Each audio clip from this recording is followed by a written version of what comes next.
ऐसा लगता है अपने पास कोई उनसे अच्छा ऑप्शन नहीं है ना। कहना एक अलग चीज़ है बट करके दिखाना एक अलग चीज़ है। विकास का काम किया है वो, क्या बढ़िया काम किया है। सबसे ज़्यादा गल्ला हम लोगों को मिल रहा है, आवास हम लोगों को मिला, सारी व्यवस्था हम लोगों को मिल रही है। कुछ लोग बुराई कर रहे हैं तो करते रहें। सर आप जब फ्री कर दोगे दिल्ली में तो उसका परिवार बर्बाद नहीं हो जाएगा। नमस्कार, आप देख रहे हैं प्रत्यक्ष दृष्टि समाचार। मैं देवेश श्रीवास्तव इस वक्त मौजूद हूँ लखनऊ के चारबाग में और आज का बड़ा मुद्दा है हिंदू राष्ट्र। क्या भारतीय जनता पार्टी फिर से विजय होगी? क्या वो हिंदू राष्ट्र बनाएगी? आइए जानते हैं लोगों से इसके बारे में। तो इसी के साथ हमारे साथ जुड़ चुके एक और हमारे शहर में मोदी जी ने नाम आपने है? नाम हमारा मोनू नाम है जी, बताइए क्या क्या। हमारा कहने का मतलब ये है कि अभी तक सारी वसूलियाँ बंद थी, ये वसूलियाँ क्यों चालू करा दी गई हैं? फिर से हम गरीबों के लिए परेशानी हो गई है। जहाँ देखो वहीं डंडे बरसाते रहते, पैसा भी लेते कौन डंडे बरसा रहे बताइए। सब। जहाँ गाड़ियाँ खड़ी करते वहीं पे उनके लड़के आके मारने लगते गाड़ियों उनके लड़के मार के। वही हम लोग टोकन भी दे रहे हैं, सब कुछ दे रहे हैं, वसूली भी हो रही है, टोकन काट रहे। नगर निगम, कौन वसूली कर रहा है बताइए।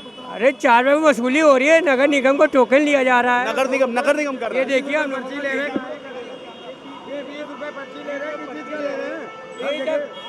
ये अभी हम लोग की शिकायतें कहीं नहीं पहुंची। हम गरीबों पे अन्याय हो रहा है। ये सरकार बन जाती है, सरकार बड़े बड़े मुद्दे लेके चलती है, लेकिन हम लोगों की कोई सुनवाई नहीं है। ये हर 20 रुपए टोकन दे रहे हैं और बदतमीजी के जरिए से ये हम लोग अन्याय हो रहा है, अन्याय हो रहा है। बहुत ज़्यादा अत्याचार हो रहा है हम लोगों के साथ। हर चक्कर पे 20 रुपया, हर चक्कर पे 20 रुपया है। कोई सफाई नहीं देंगे, आप खुद जानते हैं। ये देखिए चाह रहे हैं, इनका कहना है कि नगर निगम इनसे वसूली कर रहा है, 20-20 रुपए इनसे लिए जा रहे हैं हर चीज के लिए और इनके साथ गलत हो रहा है।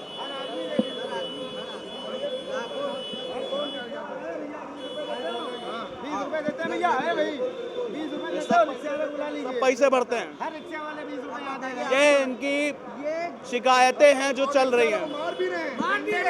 नगर निगम वाले ये देखिए चला रहे हैं। हाथ टूट जाए, पैर टूट जाए, उनसे कोई मतलब नहीं है। उनसे कोई निगम वाले नगर निगम वाले मार रहे हैं। जी जी जी, इन लोगों के हाथ टूट जाए, पैर टूट जाए, नगर निगम ये गाड़ी मैंने अपनी मेहनत से ली किस्त पे, उनसे डंडा चलवाने के लिए नहीं ली, गाड़ी तोड़ दी है। ये देखिए पूरी गाड़ी तोड़ दी, नई गाड़ी तोड़ दी है। क्या नाम है आपका? हमारा अब्बास नाम है। अब्बास साहब, ये बताइए कि आप किसको वोट देंगे और क्यों? राहुल गांधी को वोट देंगे। राहुल गांधी को क्यों वोट? राहुल गांधी जो है भैया विकास का जो है कुछ प्रतीत दिखाई दे रहा है हमको। क्या विकास करेंगे?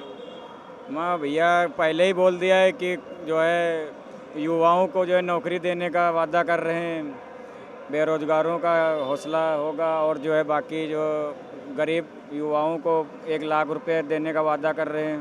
1 लाख रुपए गरीब युवाओं को देने का वादा कर रहे हैं वो, तो क्या आप पूरा कर देंगे? अब वादा कर रहे हैं, देखो पूरा तो करेंगे ही। उम्मीद है, हल्की सी एक उम्मीद है, हल्की सी उम्मीद है, एक हल्की सी थोड़ी सी कर सकते हैं वो। उम्मीद है थोड़ी। क्या नाम है आपका? विराट यस। हुसैन साहब, ये बताइए कि आपको क्यों उम्मीद है? मतलब क्या लगता है कि भारतीय जनता पार्टी ने ऐसा नहीं किया कुछ कि जी, मुझे ऐसा लगता है अपने पास कोई उनसे अच्छा ऑप्शन नहीं है ना। ऑप्शन राहुल गांधी से? ऑप्शन क्यों राहुल गांधी से अच्छा ऑप्शन ऑप्शन? वो भी नहीं है कुछ अगर खास देखा जाए, लेकिन अगर ऑप्शन की बात की जाए तो वो एक हमारे लिए जो अच्छा सरकार चल रही है, ये तो इंडिया गठबंधन की बात कर रहे हैं। अब गठबंधन जब हो गया है और चुनाव होगा, अगर गठबंधन की सरकार बनती है तो राहुल गांधी क्यों प्रधानमंत्री बनेंगे? राहुल गांधी प्रधान और भी वरिष्ठ नेता हैं, उनसे पुराने हैं काफ़ी, राहुल गांधी से भी बड़े लोग हैं, वो क्यों नहीं बनेंगे? राहुल गांधी क्यों बनेंगे? एक जो लहर बाकी लोग पढ़े लिखे नहीं क्या? अम्मा मोदी कहाँ पढ़े? कोई नहीं, गठबंधन की सरकार की बात कर रहा हूँ मैं। गठबंधन की सरकार में और पढ़े लिखे लोग नहीं क्या? अखिलेश पढ़े लिखे नहीं क्या? अखिलेश जी पढ़े लिखे हैं तो सर। क्या मोदी, क्या भारतीय जनता पार्टी में कोई पढ़ा लिखा नहीं क्या? हमें तो नहीं लगता कोई। डॉक्टर एस जयशंकर का नाम सुना आपने? डिप्लोमेट है, विदेश मंत्री है, सुना है। विदेश मंत्री है, डिप्लोमेट है, फॉरेन डिप्लोमेट है। हाँ। तो क्या कहते हैं, वो पढ़े लिखे नहीं क्या? पढ़े लिखे हैं। उनके तो खानदान के सब IAS हैं। आप कैसे कह सकते हैं भाजपा में कोई पढ़ा लिखा नहीं है? उनसे बड़ा पढ़ा लिखा तो मुझे लगता है कोई नहीं है। खान साहब, ये बताइए कि इस बार आपका समर्थन किसके साथ? नहीं, बेहतर चुनाव में के लिए होगा कि वो कांग्रेस आए। इंडिया गठबंधन। हाँ, इंडिया गठबंधन वो सबके लिए बेहतर। क्यों मतलब सबके लिए बेहतर क्यों होगा, ये बताइए। नहीं, वो आम जनता के लिए भी रोजगार की अगर बात करें तो कांग्रेस सबसे बेस्ट है। रोजगार मतलब कैसे देंगे? रोजगार मतलब युवाओं के लिए खास करके जो भी चीज़ें हैं वो खास करके कि युवा वर्ग सबसे, जो कि बीजेपी बिल्कुल नहीं ध्यान दे रही है युवा वर्ग के लिए, वो बेहतर काफ़ी स्तर तक। जैसे उन्होंने कर्नाटका में किया है, राहुल गांधी ने कहा था, तो उन्होंने किया है। वो जो बोल रहे हैं वो काफ़ी चीज़ें स्तर तक ठीक ठाक है और वो पूरा भी कर रहे हैं, तो इसलिए जो भी अच्छा, है। एक चीज़ मेरा सवाल है, जैसे कि आपने कहा, जब मैंने कहा आप किसको सपोर्ट करेंगे, किसको वोट देंगे, तो हमने राहुल गांधी का नाम लिया, पर जो गठबंधन की सरकार है उसमें तो चार पांच पार्टियां मिली हुई हैं, तो ज़रूरी नहीं कि राहुल गांधी प्रधानमंत्री बने। आपकी इच्छा तो हमको लग रहा है प्रधानमंत्री उनको बनाने की है। नेशनल लेवल की जो पार्टी है वो कांग्रेस ही है, तो नहीं, मैं मानता हूँ कि नेशनल लेवल की पार्टी कांग्रेस है, बट और भी पार्टियों में काफ़ी वरिष्ठ नेता हैं जिनका नाम भी काफ़ी अच्छी छवि है, तो क्या लगता है उनमें से क्या कोई हकदार नहीं बनने का, क्या कोई उनकी एजुकेशन इतनी नहीं है? वो तो उनकी आपसी वो है, जो भी पार्टी का जो भी वो तभी करे। आप चाहेंगे राहुल गांधी प्रधानमंत्री? हाँ, बेस्ट है वो, Rahul Gandhi is the best. अच्छा, कांग्रेस ने एक, आपने मैनिफेस्टो में एक बात कही है, उन्होंने सर्वे कराने की बात करी है, जनगणना का कराने की- जातिवाद से जनगणना। जाति जनगणना, वो गलत है कि नहीं? नहीं, वो गलत नहीं है, काफ़ी स्तर तक क्यों सही क्यों है? क्योंकि वो उससे क्या क्या कांग्रेस है? ऐसे करके जातिवाद नहीं फैलाना चाह रही? नहीं, जातिवाद उससे नहीं होगा, उससे ये है कि अपना जो भी चीज़ें हैं जातिवाद में वो जनगणना होना भी चाहिए, एक तरह से देखा जाए तो वो भारत के लिए भी अच्छा होगा। क्या नॉर्मल जो जनगणना होती है वो पर्याप्त नहीं है?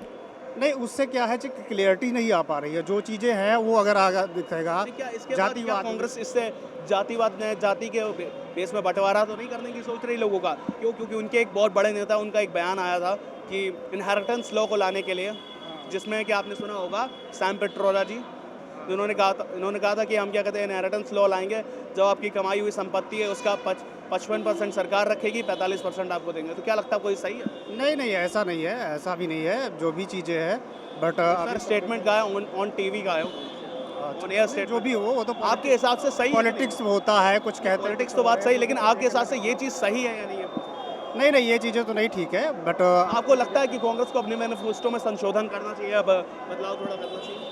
नहीं, ठीक भी है थोड़ा सा, जो भी चीज़ें हैं वो तो बीजेपी भी बहुत कुछ कहती है, एक पॉलिटिकल एजेंडा एक अलग होता है, कहना एक अलग चीज़ है बट करके दिखाना एक अलग चीज़ है। तो काफ़ी दिन हो गया, अगर बीजेपी से जनता को भी ये आप चाह रहे हैं कि क्या कहते हैं बदलना भी चाहिए, बदलाव भी ज़रूरी है, ज़रूरी नहीं कि एक ही चलती रहे, बहुत ज़रूरी है, बहुत ज़रूरी है ताकि अच्छे से देश के काम हित में होगा, देश के जरूर हित में होगा। हाँ। और ज़रूरी नहीं कि हर कोई, जो जैसे कांग्रेस 70 साल से बैठी थी तो उसको फिर जनता ने भारतीय जनता पार्टी को मौका दिया, इस बार वो कांग्रेस को मौका देना चाहिए। बिल्कुल वो चीज़ें सही है कि जनता ने एक बार उसको दिया मौका, एक बार फिर देना चाहिए, क्योंकि मुझे लगता है जहाँ तक कि जो भी है ना वो चीज़ें एक बार बदलाव ज़रूरी है। अंसारी जी, ये बताइए, जो इस बार चुनाव का मुद्दा चल रहा है, तो आपका समर्थन किसके साथ रहेगा? बीजेपी का है। बीजेपी के साथ क्यों रहेगा समर्थन? क्यों? क्योंकि विकास का काम किया है, वो क्या बहुत विकास बढ़िया काम किए हैं। सबसे ज़्यादा गल्ला हम लोगों को मिल रहा है, आवास हम लोगों को मिला, सारी व्यवस्था हम लोगों को मिल रही है। कुछ लोग बुराई कर रहे हैं तो करते रहें। नहीं, क्यों है आप? और इसके अलावा क्या काम किया? काफ़ी लोग कह रहे कुछ काम यही नहीं बहुत किया। कुछ है हमारे लिए, और तो कुछ है नहीं, यही बहुत कुछ है। जीवन यापन करना ही बहुत अच्छी बात है। और कुछ आवास, घर के रहने के लिए छत मिल गया हमको। आपको मिला है? हाँ मिला है, बिल्कुल मिला हमको आवास। आपको आवास मिला है? हाँ आवास मिला है, 2.5 लाख रुपए का आवास मिला हमको। और इसके अलावा क्या मिला आपको? आवास मिला है, राशन मिलता है, बाकी इतना ही बहुत है। अच्छा, ये बताइए, आने वाले टाइम में फिर जो है और जो है हमको सुविधा मिलेगी। राहुल गांधी को आप किस तरीके से देखते वो भी अच्छे आदमी है, वो सत्ते में आएंगे तो वो भी अच्छा काम करेंगे, पर ये हैं तो ये भी अच्छा काम कर रहे हैं। हैं? आपका मानना है कि बीजेपी ने अच्छा काम किया? वो भी काफी अच्छा सारे काम लोग करेंगे। इनको उल्टा सीधा बोलते हैं, आप उस मामले में क्या कहें? भाई देखिए, उल्टा सीधा बोलने वाले किसी का मुंह तो कोई रोक नहीं देगा। तो बोलेगा, विपक्ष तो रहता ही है, सबके साथ विपक्ष रहता। अभी राहुल गांधी होते तो उनके पीछे भी, उनके सामने भी कोई विपक्ष होता, तो इसलिए विपक्ष तो रहता ही है। हमारा यही मानना है सर। अनुज जी, ये बताइए, इस बार आपका समर्थन क्यों रहेगा भाजपा के साथ, और क्या स्पेसिफिक कारण है कि मतलब जैसे कि बेरोजगारी की तो बहुत कंप्लेन हो रही है, जैसे आपने सुना अभी, तो आप क्या कह रहे हैं इस मामले में? भाजपा काम बढ़िया करती है, न्याय अच्छा है, उसके राज में जो है गुंडागर्दी नहीं है और सब कुछ अच्छा है। एजुकेशन लेवल की जैसे बात करते हैं, इससे पूर्व लखनऊ में जब राजनाथ सिंह जी की सरकार थी तो कहते हैं एजुकेशन लेवल, लोग कहते हैं ऐसा कि एजुकेशन लेवल बहुत हाई हो जाता है, तो आज का योगी सरकार में एजुकेशन लेवल बढ़ा है कि कम हुआ है स्तर? बढ़ा हुआ है, कम नहीं हुआ। नहीं बढ़ा, कैसे बढ़ा है? क्यों? शिक्षित नहीं है अधिकतर, आप सब जो स्टूडेंट हैं सब शिक्षित हैं, बढ़िया काम कर रहे हैं, नौकरी भी सबको मिल रही है, महंगाई बढ़ी है तो फिर हम लोग की जो है इनकम भी बढ़ी हुई है। ऐसा तो है नहीं कि इनकम नहीं बढ़ी हुई है, महंगाई जिस हिसाब से बढ़ी है उस हिसाब से हम लोग की इनकम भी बढ़ी हुई है। अच्छा, एक सवाल और आता है कि एक बड़े नेता और हैं जो अभी जेल में हैं, आप खुद समझ रहे होगे। केजरीवाल अरविंद केजरीवाल जी, तो क्या ये कैसे मंत्री हैं या फिर कैसा इन्होंने कार्य कैसा था, आपको क्या लगता है? ये जैसा कार्य किए हैं वैसा भुगत रहे हैं। ये जैसा कार्य किए हैं वैसा भुगत रहे हैं। शराब फ्री कर दोगे, शराब जब फ्री कर दोगे दिल्ली में तो उसका परिवार बर्बाद नहीं हो जाएगा। जब शराब आप फ्री कर देंगे, एक के ऊपर एक फ्री कर देंगे तो उनका परिवार बर्बाद नहीं हो जाएगा। तो आप कहना चाह रहे हैं अरविंद केजरीवाल शराब फ्री करके लोगों को, परिवार को बर्बाद करके और दिल्ली में बर्बादी लाना चाहते हैं? बिल्कुल ये चाहते हैं, दिल्ली को अपने हाथ में लेना चाहते हैं। और जो है एक के साथ एक शराब फ्री कर देंगे तो वो जेल में नहीं जाएंगे तो क्या घर में बैठेंगे। चलिए, ये मुद्दा था बेरोजगारी का, जिससे है लोग परेशान, और देखते हैं कि आज इसके बाद किसकी बनती है सरकार। लोगों के मत हैं सबके साथ। लोग चाह रहे हैं कि भारतीय जनता पार्टी में रहे, कुछ लोग कांग्रेस का समर्थन कर रहे हैं, कुछ लोग इंडिया गठबंधन का। इसी के साथ आज की बात को यहीं खत्म करता हूं। कैमरामैन रोशन दीक्षित के साथ देवेश श्रीवास्तव, प्रत्यक्षदर्शी समाचार, बात मुद्दे की।